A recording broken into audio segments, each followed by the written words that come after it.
Hello dear students, welcome to nucleus academy. আমরা life science আজকে chapter 2 জীবনের প্রবাহমানতা suggestion ভিত্তিক যে কোশ্চেনগুলো রয়েছে 30টি কোশ্চেন বাছাই করা আছে। আগের দিন আমরা চ্যাপ্টার 1 কমপ্লিট করেছি, এভাবে 30টা কোশ্চেন রেডি করা হয়েছিল। তোমরা আশা করি দেখেছো, যারা এখনো দেখোনি ডেসক্রিপশনে গিয়ে ভিডিওর লিংক দেওয়া আছে, তোমরা দেখে নাও।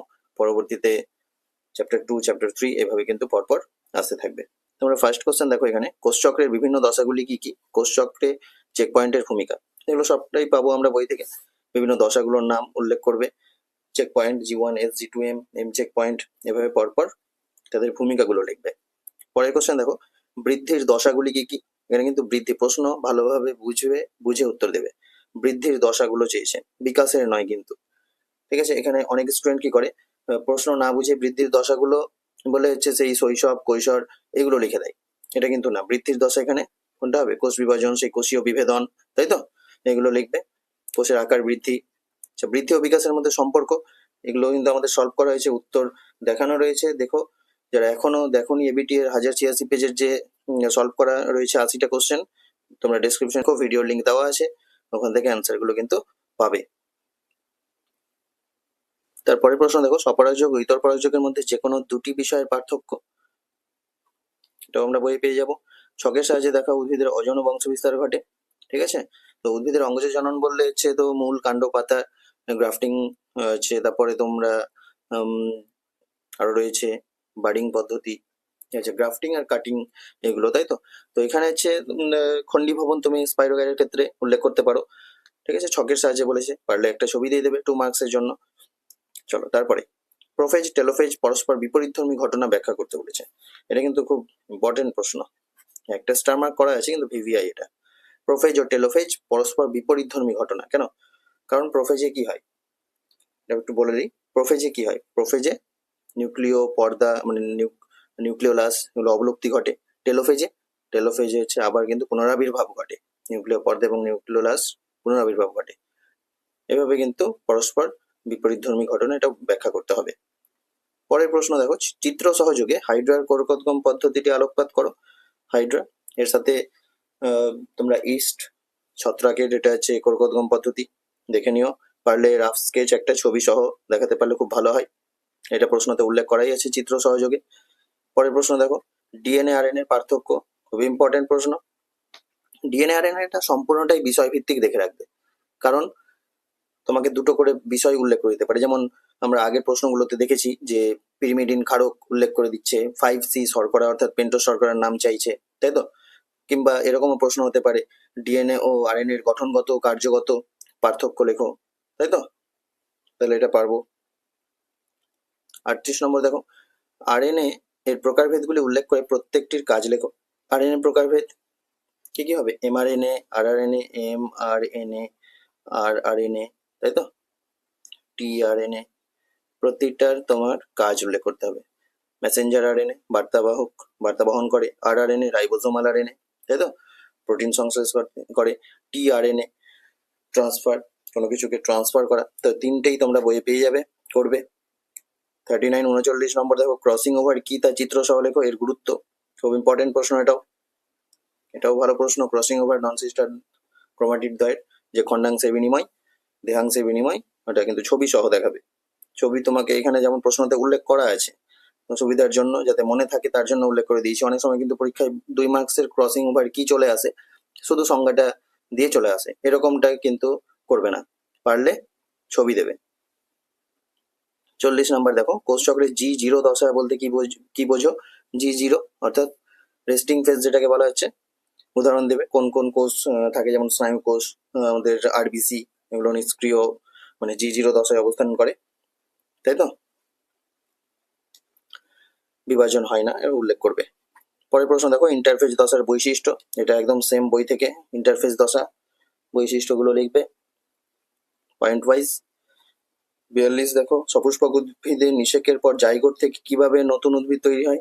যে রেখাচিত্র করেছো সপুষ্পক উদ্ভিদের যৌন জনন পদ্ধতি, ওখানে দেখবে জাইগোট থেকে ভ্রূণ, ভ্রূণ থেকে তারপর হচ্ছে নতুন চারাগাছে কিভাবে সৃষ্টি হচ্ছে, পুরো রেখাচিত্র সহকারে দেখানো আছে, প্লাস আগের উত্তর কিন্তু করা আছে, তোমরা বইয়েও পাবে। ওটা শুধু নিজের ভাষায় উল্লেখ করতে হবে, পারবে। চলো পরের প্রশ্ন, দ্বিনিষেক কাকে বলে, ভালো প্রশ্ন এটাও। দ্বিনিষেক সপুষ্পক উদ্ভিদের যে ভ্রূণস্থলীর গঠন তোমরা চিত্র এঁকেছ, ওখানে কি হয়, দুটো পুং গ্যামেটের মধ্যে একটা পুং গ্যামেট কি করে, ডিম্বাণুর সাথে ফার্টিলাইজ হয় অর্থাৎ নিষেক।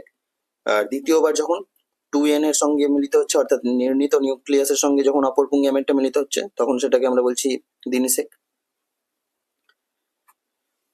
কাটিং এর মাধ্যমে কিভাবে নতুন উদ্ভিদ সৃষ্টি হয়? গ্রাফটিং, কাটিং ওখানে দুটোই দেখে রেখো, এখানে কাটিং এর প্রশ্ন আছে, শাখা কলম করে নেবে। স্টক ও সিয়ন কি?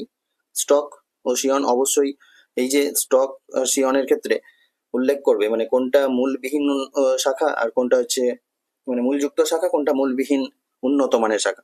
তো মূলযুক্ত জোর কলমের ক্ষেত্রে মূলযুক্ত শাখাকে বলা হয় স্টক। কি বললাম? জোর কলমের ক্ষেত্রে মূলযুক্ত শাখাকে বলা হচ্ছে স্টক, আর সিয়ন মূলবিহীন উন্নত মানের শাখা। অবশ্যই যাতে মনে থাকে মূলবিহীন উন্নত মানের শাখাটা কিন্তু অবশ্যই উল্লেখ করব। বোঝা গেছে? 46, একটি ছেলে বা মেয়ের বয়ঃসন্ধি দশায় যে পরিবর্তন ঘটে তা লেখো। এটা আমরা সবাই জানি, পারবে। নন জেনেটিক ও জেনেটিক আরএনএ বলতে কি বোঝো? বই থেকে করবে এগুলো, একটু এক্সট্রা প্রশ্ন হিসেবে এগুলো উল্লেখ করে রেখেছি, ঠিক আছে? নন জেনেটিক, জেনেটিক কোনটা আরএনএ মানে প্রোটিন তৈরি করে, যে কোনটা প্রোটিন তৈরি করে না, অর্থাৎ তোমার কিছু টিএমভি যেমন টোবাকো মোজাইক ভাইরাস, এটা আমরা জেনেটিক আরএনএর ক্ষেত্রে উদাহরণগুলো দেখো, দরকার হলে প্রান্তিকের বইয়ে তোমরা পাবে। 48 দেখো, সেন্ট্রোমিয়ারের অবস্থান অনুসারে ক্রোমোসোমের প্রকারভেদ চিত্র সহ আলোচনা করো। সেন্ট্রোমিয়ারের অবস্থান মানে কোনটা প্রান্তে অবস্থা, কোনটা হচ্ছে একটু মাঝামাঝি অর্থাৎ মেটাসেন্ট্রিক, সাবমেটাসেন্ট্রিক, টেলোসেন্ট্রিক, হ্যাঁ অ্যাক্রোসেন্ট্রিক, এই পয়েন্টগুলো অনুযায়ী কিন্তু ছবি সহ লিখতে হবে, কোনটা জে আকৃতির, কোনটা এল আকৃতির, কোনটা ভি আকৃতির, ঠিক আছে? পরের প্রশ্ন দেখো, মিওসিসকে হ্রাস বিভাজন ও মাইটোসিসকে সদৃশ বিভাজন বলে কেন? ভিভিআই, হ্রাস বিভাজন এবং মাইটোসিসকে সদৃশ বিভাজন বলে কেন? এটা একদম পুরোপুরি বইয়ে পাবো, আর খুব ইম্পর্টেন্ট প্রশ্ন, এটা তোমাদের সবারই জানা থাকবে। চলো পরের প্রশ্ন যাই, প্রাণী কোষ বিভাজনে সাইটোকাইনেসিস না হওয়ার ফলাফল কি? ওখানে দেখবে প্রাণী কোষে সাইটোকাইনেসিস যে পার্থক্যগুলো রয়েছে, উদ্ভিদ কোষের সাইটোকাইনেসিস, ওখানে তো মাইটোসিসের পার্থক্য তোমরা বইয়ে পাবে। সাইটোকাইনেসিস যে পদ্ধতিগুলো আছে ওখানে কিন্তু নিচে বক্স করে লেখা আছে যে প্রাণী কোষ বিভাজনে সাইটোকাইনেসিস না হলে কি হয়, বই থেকে করবে। চলো পরের প্রশ্ন দেখো, নিওটেনি ও পিডোজেনেসিস। আচ্ছা, এটা কিন্তু এক্সট্রা কোশ্চেন। নিওটেনি ও পিডোজেনেসিস, নিওটেনি এটা তোমরা হচ্ছে বইয়ে দেখবে, হচ্ছে হয়তো অন্যান্য বইগুলোতে পাবে, একটু ক্লাসের বইয়ে। নিওটেনি হলো এমন একটি প্রক্রিয়া যেখানে কোনো প্রাণী কি করে, তার লার্ভা যে বৈশিষ্ট্যগুলো ধরে রাখে অর্থাৎ অপরিণত বৈশিষ্ট্যগুলো ধরে রাখে কিন্তু যৌনভাবে পরিপক্ক হয়, এটা নিওটেনি। আর পিডোজেনেসিস মানে পিডোজেনেসিস হলো নিওটেনির একটি রূপ যেখানে লার্ভা বা অপরিণত দশাতেই যৌন প্রজনন ঘটে। বোঝা গেছে? এটা এই টার্মটা উল্লেখ করতে হবে। নিওটেনির ক্ষেত্রে বলবে নিওটেনি হলো এমন একটি প্রক্রিয়া যেখানে প্রাণী তার লার্ভা বা অপরিণত বৈশিষ্ট্যগুলোকে ধরে রাখে কিন্তু যৌনভাবে পরিপক্ক হয়ে ওঠে।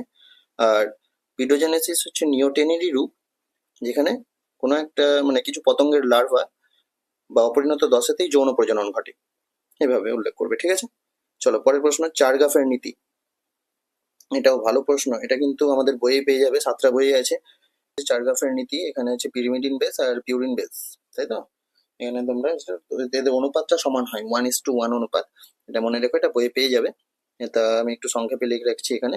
এটা নীতিটাতে বলা হয়েছে যেটা A+G আর T+C, এই যে দুটো সমষ্টি অ্যাডিনিন আর গুয়ানিন, এদিকে সাইটোসিন আর থাইমিন, ডিএনএ এর মধ্যে এদের অনুপাতটা মানে সমষ্টি যে অনুপাত সেটা হচ্ছে সমান হয়, এটা উল্লেখ করতে হবে আর এটা দেখাবে। বোঝা গেল? এক লাইন আছে আমাদের বইয়ে, এটা দেখে নিও। পার্থক্য, উদ্ভিদ কোষের সাইটোকাইনেসিস, প্রাণী কোষের সাইটোকাইনেসিস পাবে, এটা বই থেকে করবে। হিস্টোন প্রোটিন কি, এর প্রকারভেদগুলি লেখো, এটাও করবে বই থেকে। হিস্টোন প্রোটিন, নন হিস্টোন প্রোটিন আছে, ডিএনএ এর যে উপাদানগুলো রয়েছে ওখানে দেখো তো রাসায়নিক উপাদানগুলো। তো হিস্টোন প্রোটিন এখানে ক্ষারীয় প্রোটিন, নামগুলো দেবে। বয়ঃসন্ধিকালে কি কি মানসিক পরিবর্তন ঘটে, পারবে। জনুক্রম কাকে বলে, কয়টি দশা, জনুক্রম সংজ্ঞাটা দেবে। জীবের জীবনচক্রে ডিপ্লয়েড জনু বা রেণুধর উদ্ভিদ দেহ, রেণুধর, আর হচ্ছে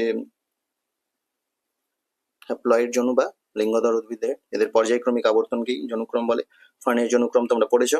কয়টি দশা ও কি কি, যে এখানে শুধু উল্লেখ করে দিতে পারো রেণুধর দশা ও লিঙ্গধর দশা, নাহলে তোমরা বইয়ের যে একটা টার্ম দেওয়া আছে গ্যামেটোফাইটিক, স্পোরোফাইটিক, দুটোও লিখলে হবে। যৌনক্রম দেখা যায় এমন একটি প্রাণীর নাম। প্রাণীর নাম চেয়েছে, এখানে তুমি মনোসিস্টিস লিখে দিচ্ছি, এটা মনোসিস্টিস উল্লেখ করতে পারো।